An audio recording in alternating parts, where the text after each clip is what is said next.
जो बीजेपी कर रही है, लोगों को तंग की हो रहे हैं, कुछ पानी की दिक्कत है, कोई और है, सारी दिक्कतें हैं, आवारा पशुओं की है, फसलों की है, एमएसपी की थी।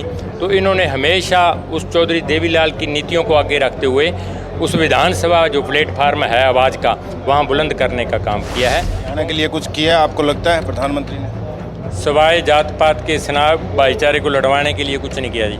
किसानों के लिए पानी की दिक्कत है। अब खाद की बात करें, यूरिया और डीपी की, लाइन में लगे लोग मिलते हैं, 1200 वाला गट्टा है जो 1600 में मिलता है।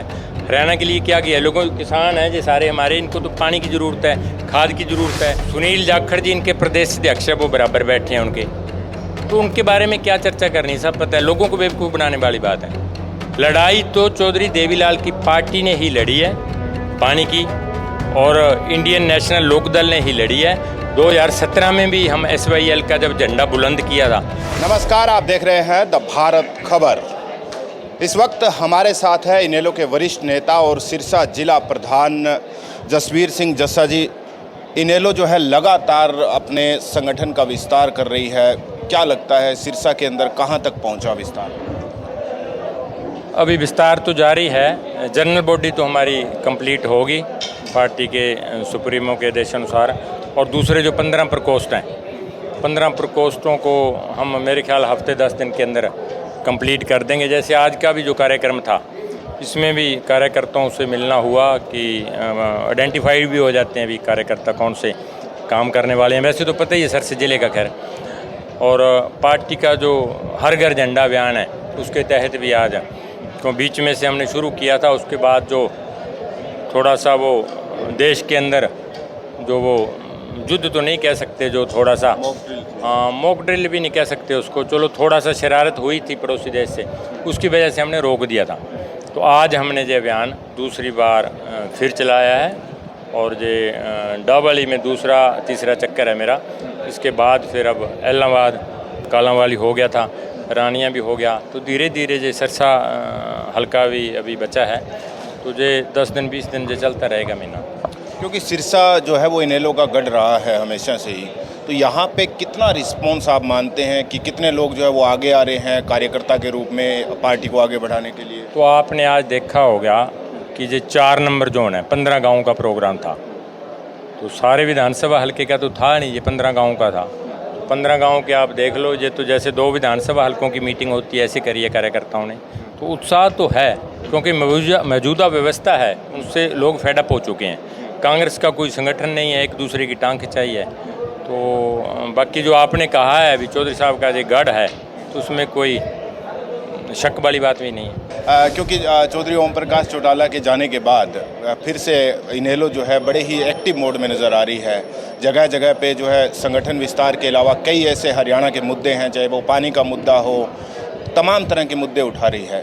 क्या लगता है कि ये जो पानी का मुद्दा था, जिस तरीके से चौधरी अभय सिंह चौटाला भी क्लेम कर रहे हैं कि हमने जो है आंदोलन का ऐलान किया था कि हम पंजाब के जो है वाहन रोकेंगे, आने जाना रोकेंगे, उसके बाद ये फैसला लिया गया, लेकिन उसके बावजूद पानी तो फिर भी सिरसा में नहीं पहुंचा? नहीं, मैंने बाहर भी ये बोला था, आप तो इधर थे। 25 मई का जो हमारा बंद का आह्वान था, 25 मई का मीटिंग जो चंडीगढ़ में पिछले दिनों हुई थी, चौधरी अभय सिंह चौटाला जी ने ये आदेश दिए थे मीटिंग के अंदर। लेकिन चलो उससे पहले जो पानी की बात है, मतलब बाखड़ा बांध से छोड़ा, लेकिन ये भी एक बेवकूफ़ बनाने वाली बात थी मान सरकार की, क्योंकि आज तक जो पानी पिछले 10 साल की रिकॉर्ड की बात करें हम, तो 8135 क्यूसेक से लेके मिनिमम और 10,000 क्यूसेक तक डेली पानी हरियाणा को देते थे। लेकिन जब इसने एक महीना पिछली बात करें पिछले दिनों की, तो 4-4.5 हज़ार क्यूसेक डेली पानी उन्होंने दिया, क्योंकि एक स्ट्रेटजी के तहत ही। तो उन्होंने कहा कि आज तक जो पंजाब के मुख्यमंत्री रहे हैं, तो वो हरियाणा को पानी फालतू देते रहे हैं। तो मैं उनसे भी ये पूछना चाहता हूँ कि किसानों को, पंजाब वालों को कितने बेवकूफ़ बनाओगे?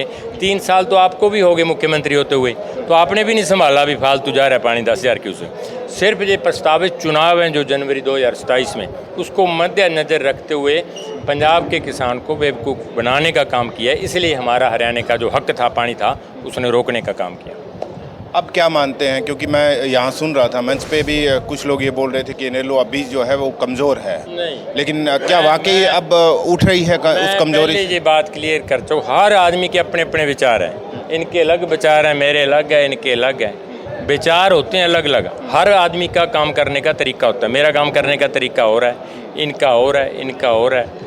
तो कोई ऐसी बात नहीं है, पार्टी मजबूत है। जहाँ अगर कमज़ोर होते तो जीतते कैसे? कांग्रेस तो 35,000 से जीती बैठी थी, जहाँ जो शैलजा जी की लीड थी 35,000 की, तो वही बस्ते में लेके घूम रहे थे 35 से हम जीतेंगे। लेकिन हमारा आदित्य चौटाला जी जहाँ से जीत के गए हैं और विधानसभा की बुलंद आवाज बने हैं वो, तो अगली बार भी अब तो 5 हल्के हैं जिले के 7 बनेंगे, 7 की 7 मैं दावा करता हूँ इंडियन नेशनल लोकदल पार्टी जीतेगी।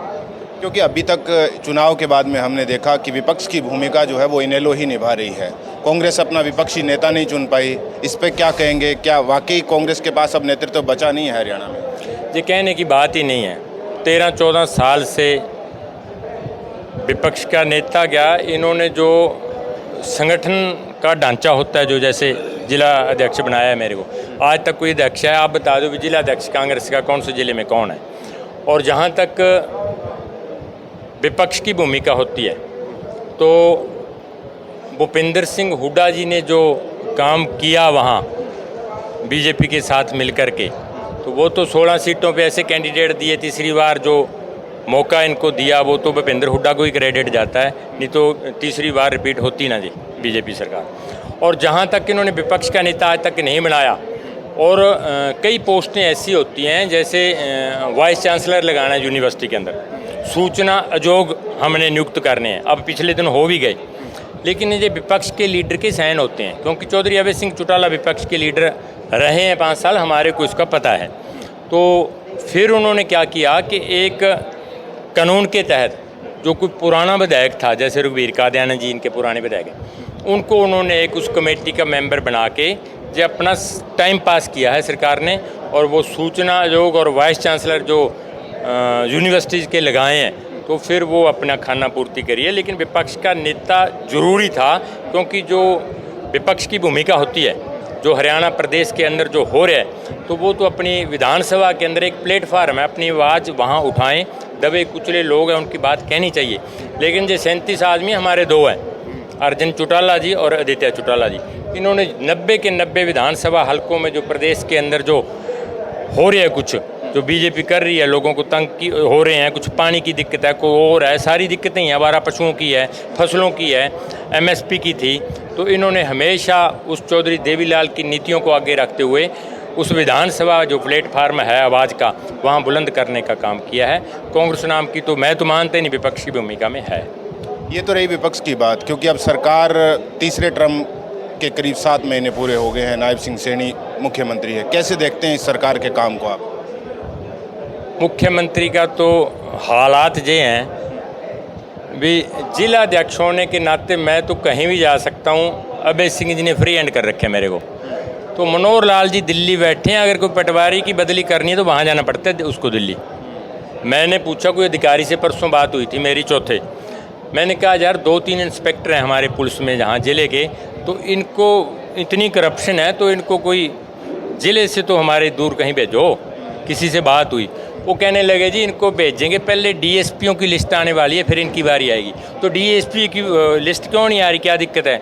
वो कहने लगे जी मनोहर लाल जी को समय नहीं है, वो अभी साइन करेंगे, आएंगे, उनसे कंसीडर करेंगे, फिर डीएसपी की लिस्ट आउट होगी। हालात जी हैं देखो आप, तो जहाँ छोटा सा काम हो आप देखें कभी भी, मुख्यमंत्री कहाँ जो क्या नाम रखा है वो कुटीर, कौन सी अपने सीएम हाउस का क्या नाम रखा है, कुछ भी है जो भी, कबीर कुटीर क्या रखा, वहाँ कभी मिले हैं किसी को? देखे आपने? रात को 12 बजे भी लोगों से मिलते, फ़ोटो डाल देते हैं, फिर रात को भी ये तो पब्लिक को मिलता है, एक्चुअल मिलते ही नहीं। वो दिल्ली और उसके रास्ते में रहते हैं, मनोहर लाल जी से ही सारा पूछ करके करते हैं। मनोहर लाल जी का भी अगर देखें, दिल्ली में वो भी नहीं टिकते, वो भी हरियाणा का फेरे रखते हैं, क्योंकि उनका भी मोह इधर ही है, क्योंकि रहे हैं 10 साल जो राज किया है। तो ये तो कहने की बात है, आम आपको भी पता है, मीडिया से हो, आप रोज़ पढ़ते हो अखबारों में, मुख्यमंत्री का जो आपका काम करने का तरीका है वो बिल्कुल नहीं है, ऊपर से ही दिल्ली से जो है कमांड वो चला रहे हैं। अब आज जैसे CAT का पोर्टल खोला गया एग्ज़ाम के लिए, बच्चों को रोज़गार देने के लिए, इसमें भी युवाओं को काफ़ी दिक्कत आ रही है। तो उसमें सरकार कह रही है कि हम तो जो है युवाओं के लिए नौकरी के लिए पोर्टल खोल दिया है। इन्हें लोग कैसे देखती है, क्या वो युवाओं को रोज़गार दे पा रही है?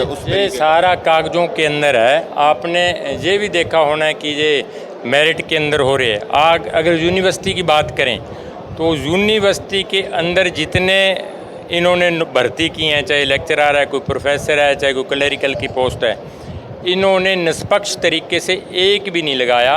जो पीछे उनकी जो बैकग्राउंड देखी गई है, वे कहाँ से था, ये क्या था, उसको वहाँ भर्ती किया गया है।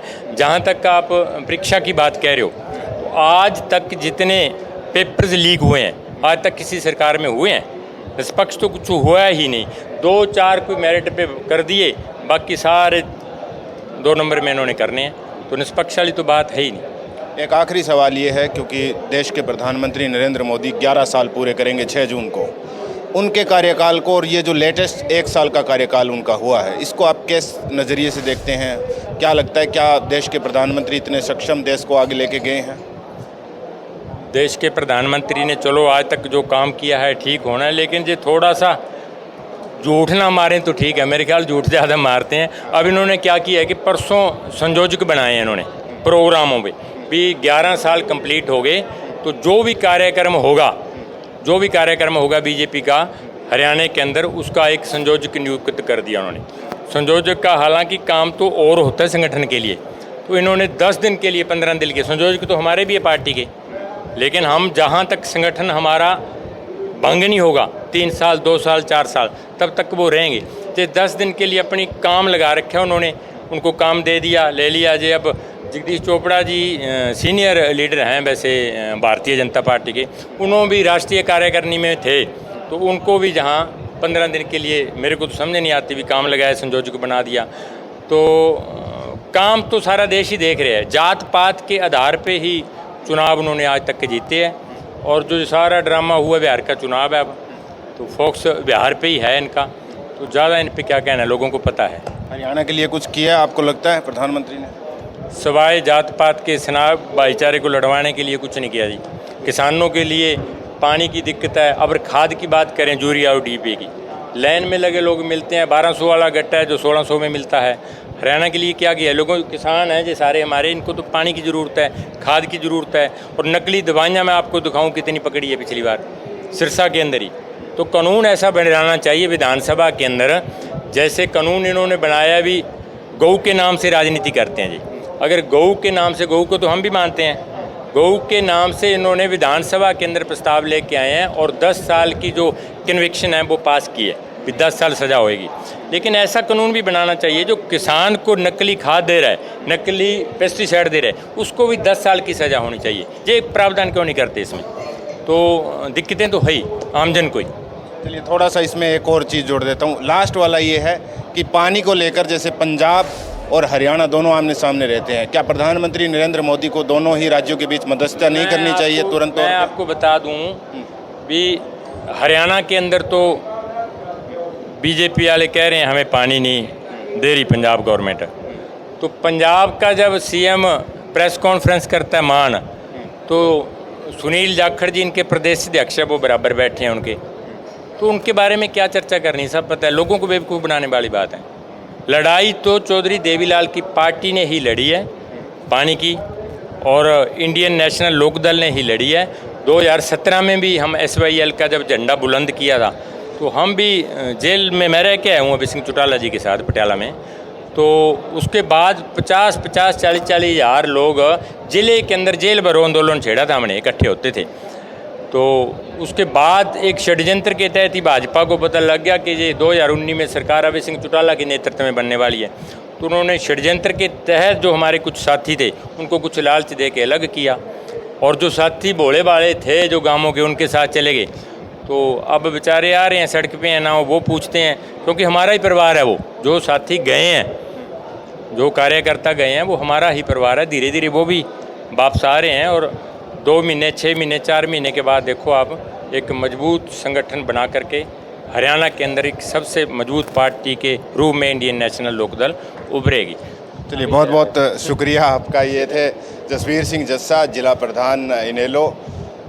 कैमरा पर्सन हेमराज बीरट के साथ प्रमोद रिसालिया, द भारत खबर।